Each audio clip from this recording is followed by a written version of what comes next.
Well, hello everyone, Dan Hurd Prospecting here. Welcome back to my channel. And if you're new, welcome. I hope to earn your subscription today. As many of you guys know already, I mine and sell a beautiful lapidary rock known as ocean picture stone. It's used for carvings and sculptures and jewelry and collectors and anything you can think of lapidary related. Today, I want to talk a little bit about how I grade the stone, how I price the stone for sale, and what a rock is actually worth. Is that an expensive rock? What is it worth? Is it worth $1,000? You might be surprised. Stick with me and find out. Hope you enjoy.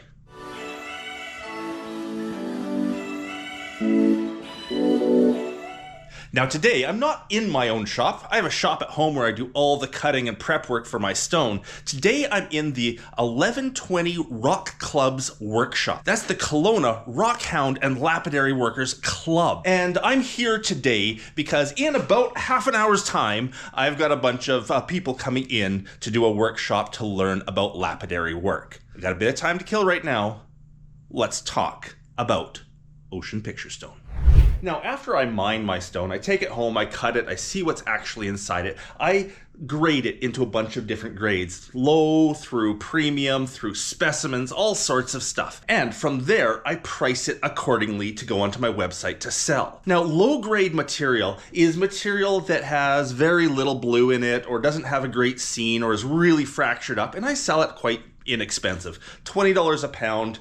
Get that out the door. I don't even try to collect that stuff when I'm there. The low grade is just stuff that's sort of attached to the better grades when I get home and start cutting it off to get rid of the lower grade stuff. Mid-grade material, that is the stuff where it actually starts looking like ocean picture stone. We actually start getting scenes and really beautiful rock. But usually the blue isn't the really bright blue we want, or there's no real scene in the blue. Maybe there's a few fractures. It's not perfect, but it's still really good. Now, premium stone, that is the meat and potatoes of most everything. Premium stone has the bright blues, the real nice inclusions, patterns and figure going through it. It is the stuff you think of when you think of ocean picture stone. Beautiful material. Then we get on to the specimen material. The material that's a little bit better than premium and usually has the perfect 3 bands. Red or gray shore, blue water, white sky. That's the material that gets processed a little bit more into specimens. And then there's the stuff I don't sell. The material that is just way too good. It's the stuff I keep for myself, and it's what I make my pendants out of. It is the top line material. It's the stuff I make those amazing pendants that I'm always posting to Facebook. And I can't actually even price this. I can't justify putting a price on this that would equal or match what I could make if I made this into a couple of pendants. I'm thinking right now that because there's a perfect sky with clouds, bright blue water, maybe even a bit of a sunrise over there, beautiful beach, I'm thinking I can make that piece of rock there into 2 pendants that would each sell for $500. So to sell this as a slab, would I put $1,000 price tag on that slab? That's just ridiculous. So I can't justify the price needed to sell that as a slab versus making that into a couple of pendants, which is exactly what I'm gonna do today. Now, first thing I have to do when I'm making a pendant out of this is I have to look around and see where I want it to be, what shape I want it to be, how much I can actually utilize this stone. I'm liking this side better than that side because of the dendrites I'm seeing in here. They make great little details on top of the ocean scene. So let's keep that the front side. And I'm definitely going to get 2 out of here. Whether they be ovals or rectangles, I'm not too sure.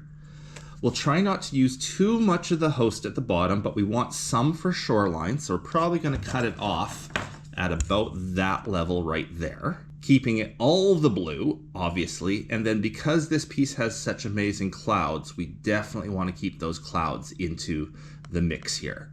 So I'm thinking over here, I like rectangles. I really like rectangles. I'm going to make 2 rectangular pendants. One there, one there. Let's get those drawn on here. Okay, looking at a template here. I'm not sure if I'm going to use the template or just freehand it, but looking at the template, I can get a really nice one here. First one incorporating all the dendrites. Nice shore with a rock on the shore, beautiful water, some kayaks out in the ocean, sure. Utilizing this yellow for the sunrise coming through there, and still perfect clouds. And it still leaves me enough on the other side for a second pendant. There's the first one. Now for drawing out the pendants here, we use a sharpened piece of aluminum. If you use a pencil to draw on here, the first time it hits water, the pencil washes off. If you use a pen, the ink can often penetrate down into the stone, marking it up.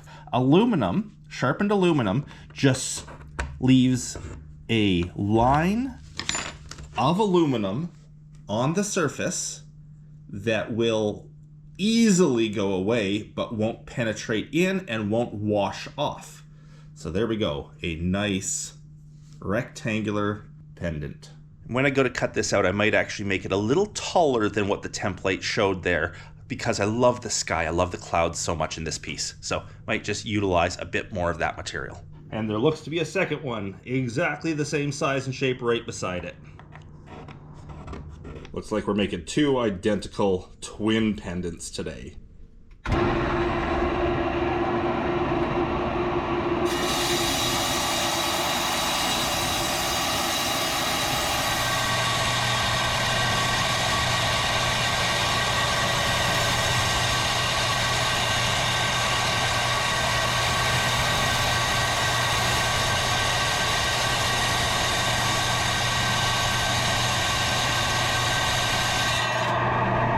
Now, as I was cutting these, I decided to change up the shape a bit. This one here, because I had the material, I left it wider than what the scribed line shows. This one here, I'd already cut it down to the right width, but on both of them I decided to go a little taller just because I like the clouds in the sky so much. Now let's go grind those down a bit. My next job is to take these to the coarse grinder. This is a 80 grit grinding wheel, diamond wheels, diamond to cut the stone. And then just make sure that it's perfectly square. This one here I cut on a little bit of an angle, so I have to square that up a bit. I'm just going to work the edges until I get the shape I want, then I'll start to dome it over. This one is pretty close already.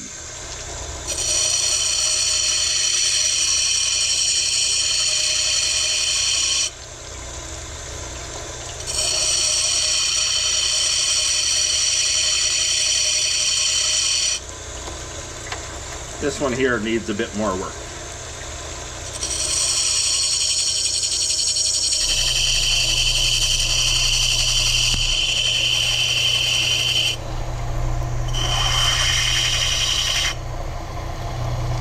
I like it. Now I've already decided which way's up on both of these. Now I just have to start taking this, breaking off the top corner, and slowly starting to round it over. Now this is where I like to go with the coarse wheel. Break off the corners at sort of the right angle, and then we'll go on to a medium wheel to start shaping the dome. You'll notice that I've cut a lot more off the bottom than off the top. See how it tapers up? And that's because my slab itself tapered bigger at the bottom, thinner at the top. So I will end up with a uniform cab in the end. It just means I have to take more off the bottom. Notice the edge is quite similar on all four sides right now. Nice and straight. Just means I have a bit more meat to take off the bottom. That's the 80 grit. I move over to the 120 now to actually shape this.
I had to stop when my students showed up. But after 3 hours of teaching them how to make cabs, I've got the shop to myself again for a little bit. And hopefully you did see this earlier. I went from 80 to 220, 320, 600, 800, 1,000, and then way over here to the 3,000, and that gives me my beautiful polish. Now we can go to a cerium oxide polish on top of that. That's even finer than the 3,000. But I find the Ocean Picture stone doesn't need it, and the powder can get into the natural pits that the stone has and kind of makes it look a little ugly. So I stop at the 3,000 because that's the polish I like. Now, unfortunately, I won't have time to make the second one tonight. I got a lot of cleanup to do after the class here. But I will be back tomorrow, and we'll see if we can get that one made into a pendant. Or cabochon, as the case may be. They will be made into pendants once I get home. Here's another one I made while I was teaching the class today, showing them how to make cabs. Use this one as a demonstration. Still beautiful clouds. Love this stone. Yes, the blue makes it nice, but the clouds, that's what really does it for me. And I also demonstrate on a piece of dalasite. Okay, back here for day 2. Let's see. This side or that side? Ooh, I like that side. There it is. That's the side. Let's get this pendant started.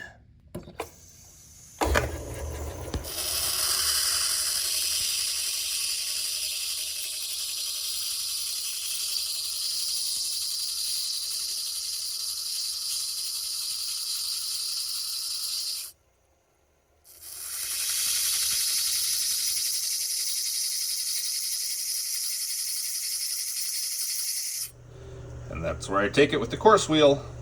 Let's move on to the 220, the medium grinding wheel.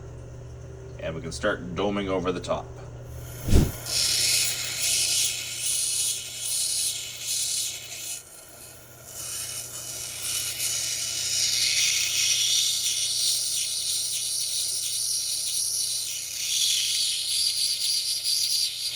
So that takes a bit of time, but beautiful dome top now.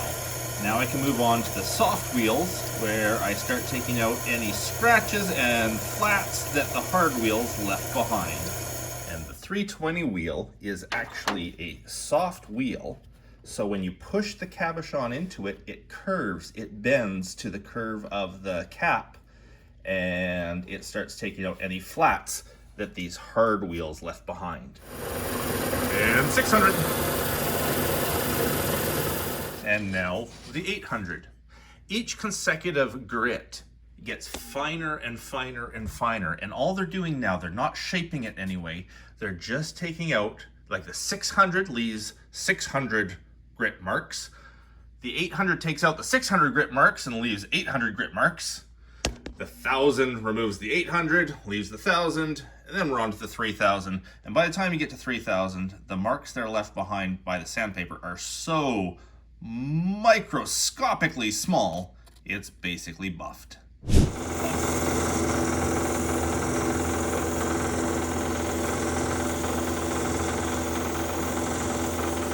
And on to the 3,000, which is the final buff for this one.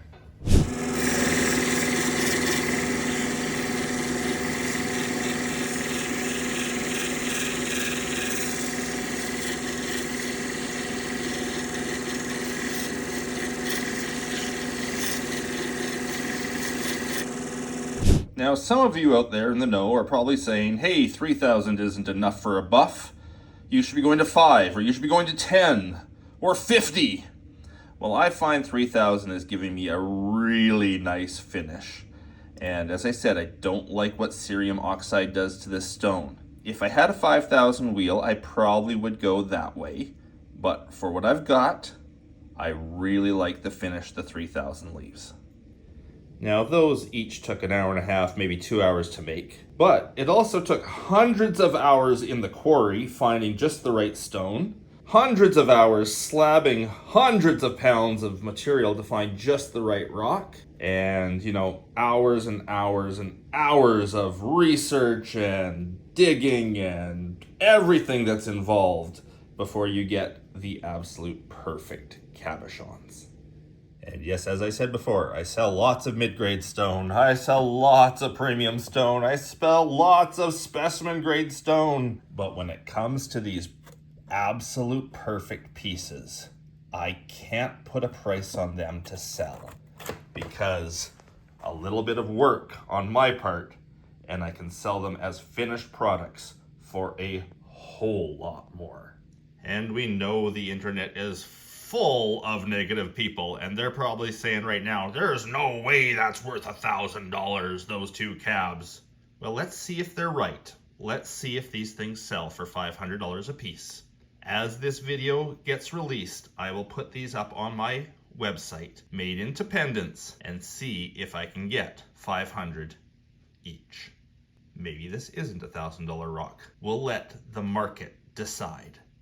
Now, working in the shop using a GoPro to do my filming has got to be the worst imagery I could have possibly imagined for something like this. Now that I'm at home, I've got the proper camera, proper lighting in a light box. We can really see what these things look like. Let's get some real nice shots.